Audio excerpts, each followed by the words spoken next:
lekin bugungi kunda zamonaviy jurnalistlar zamonaviy axborot manbalariga ham murojaat etish, ya'ni elektron axborot manbalariga ham murojaat etishni taqozo etmoqda zamon talabi.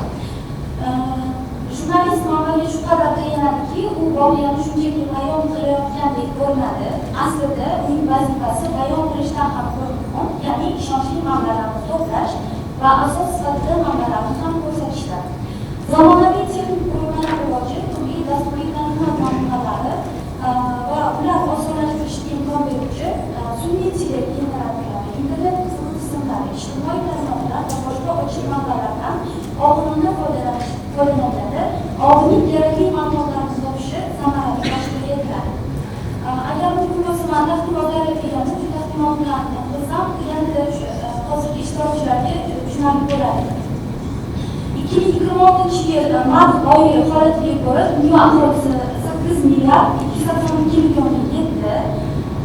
Statistik ma'lumotlarga ko'ra esa dunyodagi internet foydalanuvchilarining yoshidan qat'iy nazar 90, ya'ni 94% har oy ijtimoiy tarmoqlardan foydalanadi.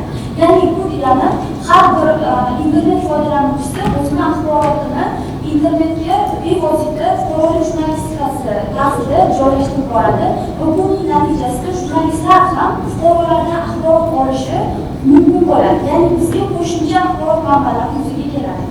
Bundan tashqari mazkur tendensiya an'anaviy olg'ini auditoriyasini qisqartirmoqda. Ya'ni gazetalar o'zining auditoriyasini yo'qotib bormoqda.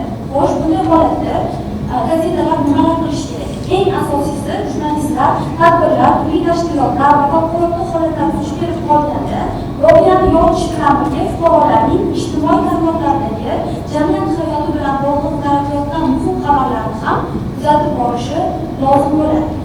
Ishonch gazetasini bir nechta sonlarini tahlil qildik. Xususan 2020-2021 sonida O'zbekiston va AQSh strategik hamkorlik munosabatlari barqaror sur'atda rivojlanmoqda. Sarlavhali qisqa xabarda mamlakat prezidentining Telegram ijtimoiy tarmog'idagi sahifasiga havola tarzida QR-kod texnologiyasidan foydalanilgan.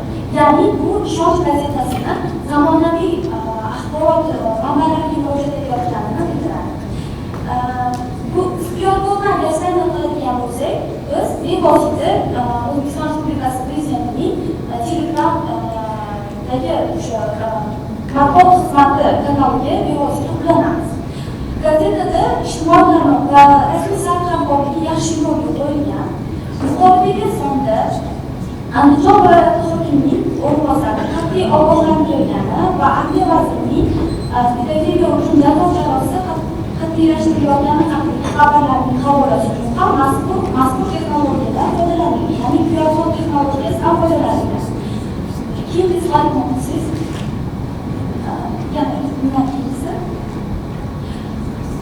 mana shu QR texnologiya QR-kod asosida biz Telegram ijtimoiy tarmog'iga o'tishimiz mumkin bo'ladi. Navbatdagi slaydda esa to'g'ri aytib o'tganimizdek, Adliya vazirligining xabarlari aynan shu texnologiya asosida yoritib borilgan. Ishonch gazetasida o'quvchining ma'naviy hordiq chiqarishi uchun ham qo'shiq va audiolar uchun QR-kod texnologiyasidan samarali foydalanilganini ko'rish mumkin.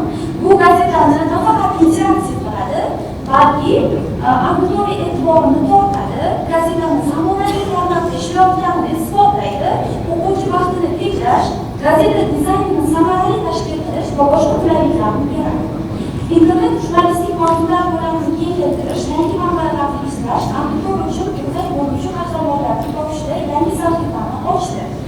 Xususan 2023-yilda Reuters instituti tomonidan o'tkazilgan global so'rov natijasiga ko'ra jamoatchilik dezinformatsiyani keng tarqalgan deb hisoblaydi. Xo'sh, Ishonch gazetasi o'zini mish-mishlar bilan, ya'ni fake xabarlardan himoya qilish maqsadida nimalar qiladi?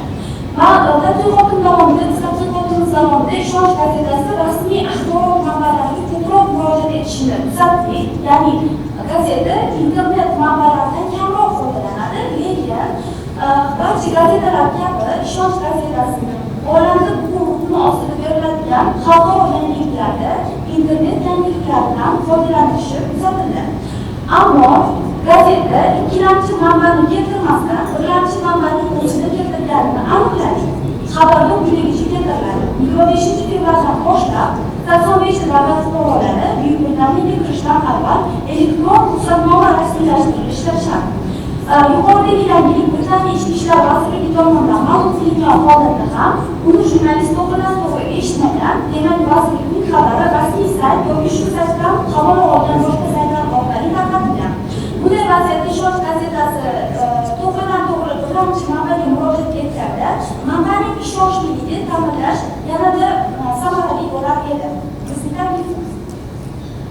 Gazeta amaliyotida faktlarni berish manbasidan ko'rsatishda ham yo'lga qo'yilgan, xususan statistikaga ko'ra olingan ma'lumotlar asosida xabarlarga ko'ra kabi yolg'on tushunchalar fakt-cheker avlod uchun muhim, ya'ni ma'lumot uchun, statistik ma'lumot uchun degan tushunchalar hozirgi sun'iy avlod uchun biroz noumidlikka keltiriladi. Bunday xabarlar gazetada mavjud, xususan ma'lumotlarga ko'ra bugungi kunda mamlakatimizda 8327 nomdagi dori vositasi davlat ro'yxatidan o'tkazilgan bo'lib, shundan 2932 tasi mahalliy ishlab chiqaruvchilar bo'lishi to'g'ri keladigan deb yoziladi gazetada. Lekin bizlar taklifimiz shuni aytmoqchimizki, u aynan qaysi tashkilot tomonidan berilgan ma'lumot. Agar bu tashkilotni mas'ul mutaxassis bo'lsa, u kim tomonidan berilgan, yanada aniq qilib keltiriladigan bo'lsa, bu sun'iy avlod uchun faktlarni yanada aniqroq bo'lishi, tushunarli bo'lishiga xizmat qiladi. Xulosa o'rnida shuni aytmoqchimizki, yuqorida keltirilgan ma'lumotlar Ishonch gazetasini zamonaviy axborot manbalari bilan samarali ishlayotganini ko'rsatadi. Xususan, QR kod texnologiyasidan samarali foydalanish bugungi auditoriya e'tiborini